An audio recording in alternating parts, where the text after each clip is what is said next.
देखिए चैप्टर का नाम है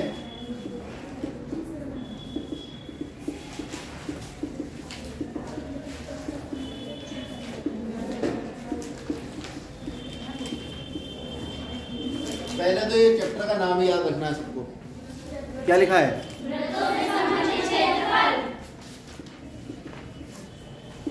एरिया रिलेटेड टू सर्कल। ठीक है। अब ये एरिया होता क्या है? जो तल में जितनी जगह जो भी आकृति घेरती है उसे क्षेत्रफल कहते हैं। जिस क्षेत्र में भी है उसका फल क्षेत्रफल है।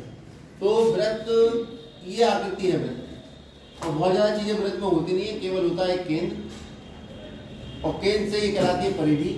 परिधि के किसी भी बिंदु को मिला दोगे तो ये कहलाती है त्रिज्या, और शॉर्ट में हम इसे कहते हैं आर। इसके अलावा कुछ वृत्त में होता है। ठीक। अब वृत्त के अंदर ये वृत्त की परिधि पर कोई दो बिंदु लेंगे तो ये कहलाता है चाप। क्या कहलाता है? चाप ए। एक होती है जीवा ए बी।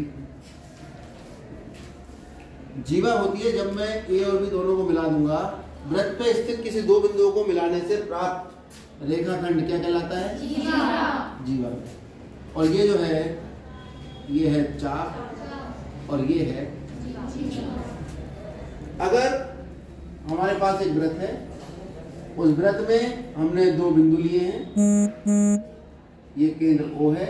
इन दो बिंदुओं को अगर हम केंद्र से मिला दें तो केंद्र से मिलाने पर ये जो केंद्र पे कोण का निर्माण हुआ AOB, ये है चाप AB द्वारा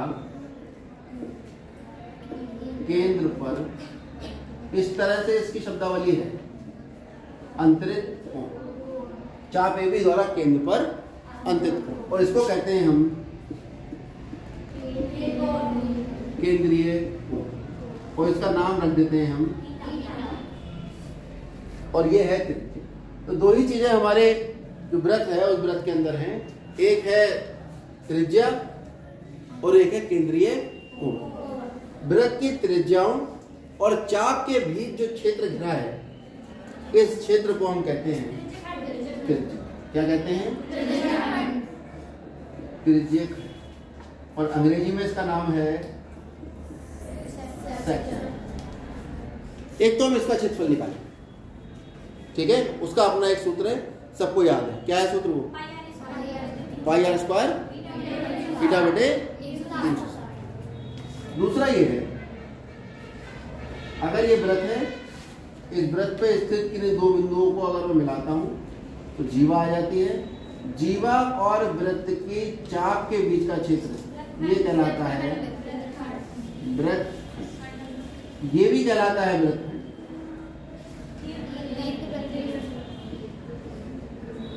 क्योंकि ये बड़े चाप, दीर्घ चाप और जीवा के बीच का क्षेत्र है, इसलिए हम इसको कहते हैं दीर्घ वृत्तखंड। और ये यहां पर भी देखो त्रिज्या और दीर्घ चाप के बीच का क्षेत्र है, ये कहलाता है दीर्घ।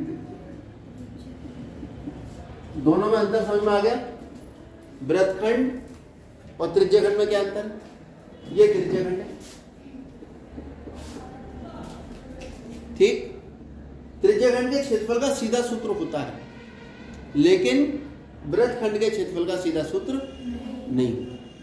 वृत्तखंड का अगर हमें क्षेत्रफल निकालना है तो त्रिज्याखंड तो बनाना ही पड़ेगा।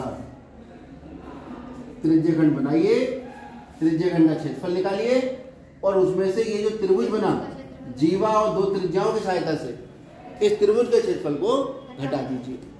अब ये दो त्रिज्याओं और जीवा की सहायता से त्रिभुज बनता है, इसके क्षेत्रफल की विशेष स्थितियां हैं। स्थिति नंबर 1, अगर हमारे पास ये जीवा AB है और केंद्र पर जो कोण बन रहा है वो थीटा बन रहा है, यदि थीटा बराबर होगा 60 डिग्री, केस 1, तो त्रिभुज OAB का क्षेत्रफल ये हो जाएगा वर्गमूल 3/4 गुणा 8। क्योंकि अगर ये कोण 60 डिग्री होता है तो ये जो त्रिभुज है ये समबाहु त्रिभुज बन जाता है। ये मैंने बता दिया क्यों बनता है, पिछली बार मैंने सिद्ध भी करवा दिया था। अब तो ये रिवीजन में, क्योंकि मैं अब थोड़े और टिपिकल सवाल कराने वाला हूँ, आसान वाले तो हो गए, इसमें आपको याद ये कोण 60 डिग्री है तो ये कौन सा त्रिभुज बन जाएगा, समबाहु। और इसका जो क्षेत्रफल होगा वो याद रखोगे वर्गमूल 3/4 गुणा r²। r क्या है, इस वृत्त की इतनी बात तो याद रहेगी जितनी ये बताइए मैंने अभी तक। अरे ये नहीं, अगर समझ में आई हो दोबारा बता दूं, आगे समझ में इतनी बात। केस 2, यदि ये थीटा जो है वो कितने डिग्री हो जाए, तो अगर ये 90 होगा तो ये त्रिभुज कौन सा त्रिभुज हुआ, त्रिभुज OAB कौन सा त्रिभुज होगा, समकोण त्रिभुज होगा।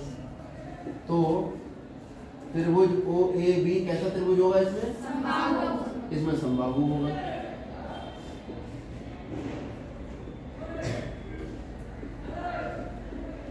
और इसमें त्रिभुज OAB समकोण त्रिभुज। और समकोण त्रिभुज का क्षेत्रफल हम जानते हैं 1/2 गुणा समकोण बनाने वाली भुजाओं का गुणनफल। और यहाँ समकोण कौन बना रहा है, त्रिज्या। त्रिज्या की त्रिज्या से गुणा करो, क्या आएगा, त्रिज्या स्क्वायर। तो समकोण त्रिभुज का क्षेत्रफल होगा 1/2 r²। बात समझ आई। यानी अगर कोण 90 डिग्री है तो त्रिभुज OAB का क्षेत्रफल जो निकलेगा वो निकलेगा 1/2।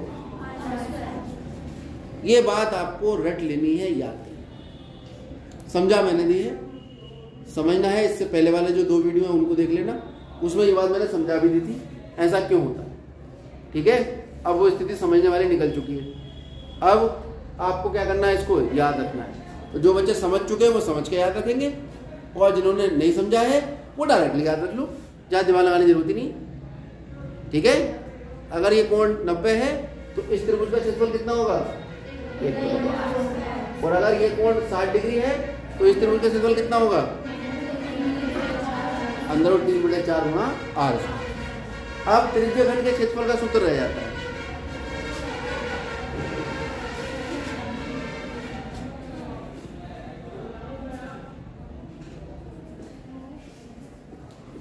त्रिज्यखंड के क्षेत्रफल का सूत्र है, सब जानते हो, और त्रिज्यखंड होता क्या है वो चित्र में दिखा देता हूँ, दिखा चुका हूँ वैसे पहले। अगर ये थीटा है, ये त्रिज्या r है, तो ये पूरा त्रिज्यखंड। क्लियर हो गई बात। अब जरा वृत्त का क्षेत्रफल भी देख लीजिए कितना होता है, कितना होता है वृत्त का क्षेत्रफल।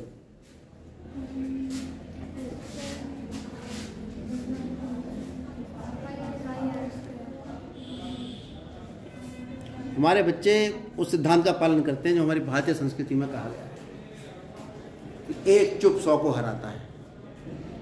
और दुनिया में हर प्रश्न का उत्तर मौन से अच्छा नहीं हो सकता। ये हमारी संस्कृति कहती है ना, मौन जो है वो 100 प्रश्नों का उत्तर। तो तुमसे जब भी कोई प्रश्न करते हैं तो कतई जो है भारतीय संस्कृति का पालन करने लगते हैं, तुरंत मौन हो जाते हो। मौन का मतलब समझते हो, समझते हो, मौनी बाबा, बिल्कुल कुछ नहीं बोलना है। जब पूछा जाए तो कुछ नहीं बोलना है, उसके अलावा जैसे इधर मुड़ेंगे तो बातें करते हो कितना भी बोल लो। क्या होता है वृत्त का क्षेत्रफल, कितना होता है, πr²। अब आज के बाद याद रखना, मौनी बाबा मत बन जाना जब पूछे वृत्त का क्षेत्रफल।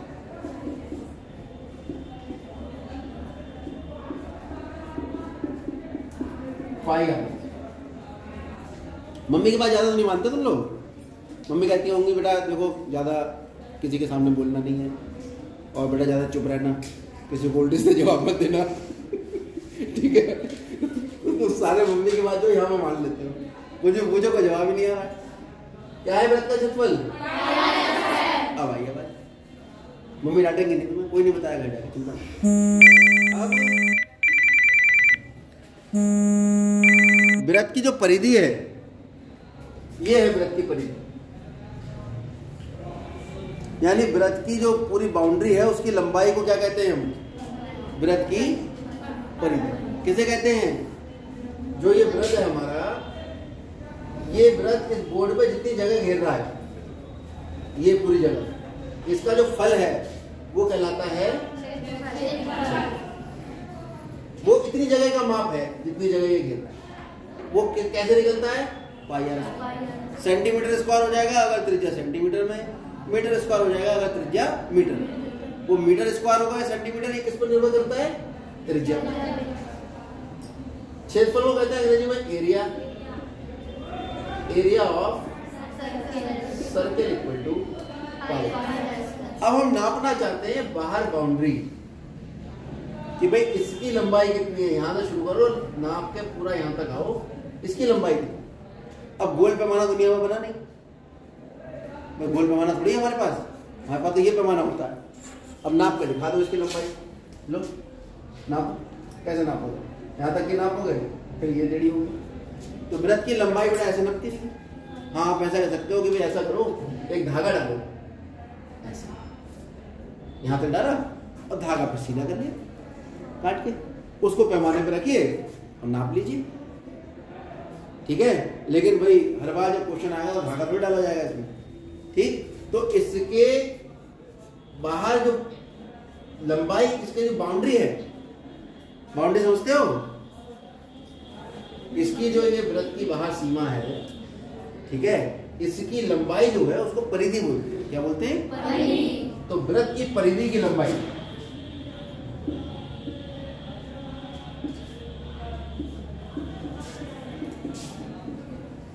तो वृत्त की परिधि की लंबाई को हम वृत्त की परिधि कह देते हैं।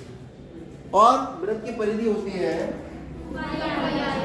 अंग्रेजी में कहते हैं इसे सरकमफेरेंस।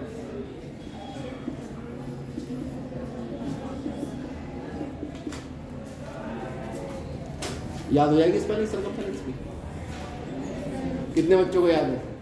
बोर्ड पे बुलाऊंगा अभी लिखवाने, केवल एक याद कर लेना। सरकमफेरेंस मतलब परिधि, परिधि की लंबाई, मतलब ये लंबाई होती है। इसलिए इसका आंसर जो आता है परिधि की लंबाई का, वो सेंटीमीटर मीटर आता है, सेंटीमीटर स्क्वायर मीटर स्क्वायर नहीं आता, क्योंकि यहां पर आप देखिए आर की घात 2 है। अगर आर सेंटीमीटर में तो सेंटीमीटर गुणा सेंटीमीटर कर रहे हो, तो सेंटीमीटर स्क्वायर हो। अगर आर मीटर में तो मीटर गुणा मीटर कर रहे हो। यहाँ पर आर सेंटीमीटर में तो सेंटीमीटर ही है, क्योंकि आर की घात कितनी है यहाँ पर? 1, ठीक है। इसलिए इसका जो उत्तर आता है वो कैसे आता है? इकाई में आता है, और इसका जब आता है तो वर्ग। बात समझ आ गया? वर्ग सेंटीमीटर, वर्ग मीटर या सेंटीमीटर स्क्वायर। तो इतनी चीजों की हमें आवश्यकता इस चैप्टर में पड़ी। एक होता है अर्धवृत्त,